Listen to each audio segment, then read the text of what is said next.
हम लोग जा रहे हैं हरिश्चंद्र घाट की तरफ और हरिश्चंद्र घाट जो है हमें अपने जीवन के सत्यता की ओर अग्रसर करता है, हमें सत्यता से परिचित कराता है कि जीवन और मरण ये सत्य है। हम यहाँ जो भी जीवन लेते हैं वो एक किरदार निभाते हैं और अंतिम जो सत्य यही है कि सभी को एक दिन उसी मिट्टी में मिल जाना है। तो जो यहाँ का सत्य है उसको मैं आप लोगों को दिखाने की कोशिश करता हूँ और ये है हरिश्चंद्र घाट। तो चलिए आपको दिखाते हैं। ये जो आप सामने देख रहे हैं ये इलेक्ट्रिक सौदागर है और ये है हरिश्चंद्र घाट जो कि आप सामने देख रहे होंगे। इस हरिश्चंद्र के बारे में आप बहुत कुछ पढ़े होंगे, सुने होंगे। और ये जो घाट है यहाँ पर हमेशा जो है लाशें जो है जलती रहती हैं, इसकी अग्नि जो है कभी ख़त्म नहीं होती। तो आप इसमें सामने देख रहे हैं कि जो है लाशें जल रही हैं और यही जीवन का सत्य है। ये जो घाट है ये आपको जीवन की सत्यता से परिचित कराता है कि जो भौतिक सुख सुविधाएँ हैं ये क्षणिक मात्र हैं। लास्ट में जो है इसी अग्नि में सभी को राख हो जाना है, खाक हो जाना है। तो ये है हरिश्चंद्र घाट और ये है बनारस, यही जीवन का सत्य है। और यहाँ पर आप बैठकर देख सकते हैं और जीवन के सत्यता को आप जहाँ जान सकते हैं, परख सकते हैं। और ये है हमारा काशी और ये माँ गंगा और ये हैं हमारे घाट। आज मोदी जी बनारस आए हुए हैं और ये उनका शिप है। तो बस आज की वीडियो में इतना ही।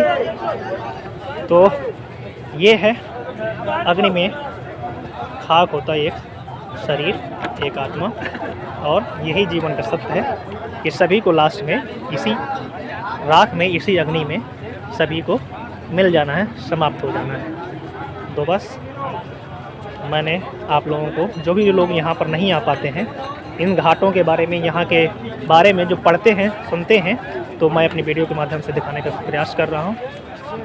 तो बस आज की वीडियो में इतना ही। और यह है आपका हरिश्चंद्र घाट। यहाँ पर दो घाट हैं, एक हरिश्चंद्र घाट और एक मणिकर्णिका घाट, जहाँ पर कि 24 घंटे जो है साल में 365 दिन यहाँ पर अग्नि जो है जलती रहती है और यहाँ पर चिताएँ जो हैं जलती रहती हैं।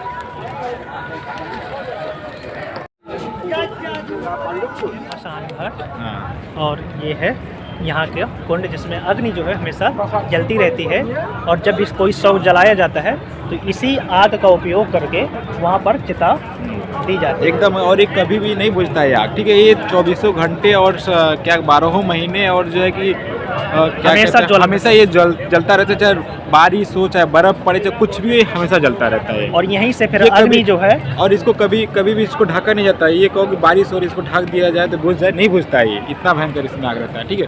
और ये बाबा भोलेनाथ शिवलिंग है, इन्हीं को ये मसान घाट कहा जाता है। यहीं से आग देते थे, क्या नाम है, राजा हरिश्चंद्र, ठीक है।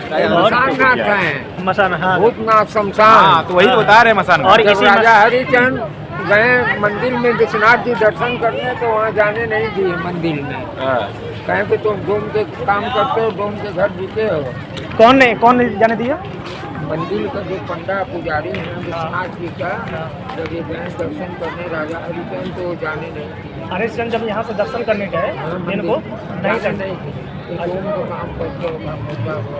अच्छा, तो दादाजी बोल रहे हैं कि जब यहाँ हरिश्चंद्र जी वहाँ पर विश्वनाथ मंदिर में दर्शन करने के लिए गए तो उनको वहाँ पर दर्शन नहीं करने दिया गया, क्योंकि वहाँ पर यहाँ पर जो हरिश्चंद्र जी लाशों को जलाने का काम कर रहे थे। तो एक प्रकार से आप कौम समुदाय से मतलब बिलोंग कर रहे हैं, इसलिए वहाँ पर उन लोगों को दर्शन, हरिश्चंद्र जी को दर्शन करने नहीं दिया गया। तो ये मंदिर अपन यहाँ पे काफी राजा हरिश्चंद्र, अच्छा, तो यहीं पर दर्शन करते हैं। अच्छा, तो मतलब है कि जब वहाँ उनको दर्शन नहीं करने दिया गया तो हरिश्चंद्र जी ने इस मंदिर की स्थापना की और यहीं पर वो अपना क्या है कि दर्शन करते थे और अपना यहाँ पर जो है इसे हरिश्चंद्र घाट में अपना पूजा पाठ करते। इसी घाटों में ये है हरिश्चंद्र घाट। और हरिश्चंद्र घाट का क्या महत्व है ये आप लोग पढ़े होंगे, जानते होंगे। तो ये मेरा दोस्त अमित, और ये थोड़ा सा आपको हरिश्चंद्र घाट के बारे में बताएगा। तो अमित बताइए थोड़ा सा। तो आप सामने ये देख रहे हैं हरिश्चंद्र घाट है और यहाँ का एक कहानी ये है कि एक थे राजा हरिश्चंद्र, जो कि इतने सत्यवादी राजा हरिश्चंद्र थे, इतने सत्यवादी थे कि इनको मतलब एक कहा जाता है कि स्वप्न में अपने पूरे बहुत बड़ा राजा थे, अपने पूरे राजपाट को इन्होंने क्या किया था, दान में दे दिया था, ठीक है। तो जब दान में दे दिए किसी को, तो अब वहाँ पे उन्होंने कहा कि जब आपने दान में दे दिया तो आपकी बीवी भी हमारी होगी, पत्नी भी हमारी होगी, आपकी ज़मीन जायदाद सब कुछ हमारा हो गया, ठीक है। तो इनकी बीवी का नाम था तारामती और इनके वाइफ का जो नाम था रोहिताश्व, ठीक है।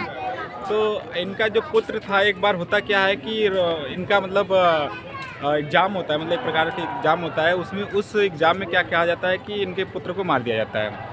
अब पुत्र को एक सांप द्वारा विषैले सांप द्वारा काट लिया जाता है। फिर उसके बाद होता क्या है कि उसको जो है दाह संस्कार करने के लिए राजा हरिश्चंद्र को यहाँ पे लगा दिया जाता है। तो अब उनके पास, राजा हरिश्चंद्र के पास पैसे नहीं थे कि वो अपने बेटे का दाह संस्कार कर सके, और उनकी बीवी के पास भी पैसे नहीं थे कि जो कि अपने बेटे का दाह संस्कार करे। लेकिन अब यहाँ पे होता क्या कि यहाँ का एक रूल है कि बिना कुछ दक्षिणा दिए या बिना कुछ मतलब कहते हैं ना कि कुछ रुपए दिए या कुछ भी चीज़ दिए यहाँ का कोई भी दाह संस्कार नहीं होता है। तो वो हुआ क्या है कि अब दोनों के पास कुछ था नहीं, तो कैसे उसका दाह संस्कार करें अपने बेटे का।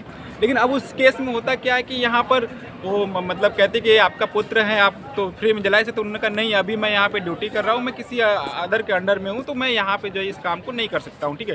तो मुझे कुछ न कुछ दक्षिणा चाहिए, चाहे जो भी हो, आप जो हो दे दे। तो जो तारामती थी, तो उन्होंने क्या किया था कि अपना जो पल्लू का आंचल जो होता है, आंचल का जो पल्लू होता है ना, उसे ही फाड़ के दे दिया कि दक्षिणे के रूप में आप रख लीजिए और स्वीकार कर लीजिए इसको, और यही हमारी तरफ से दक्षिणा, हमारे पास कुछ नहीं है, और हमारे पुत्र के दाह संस्कार करिए।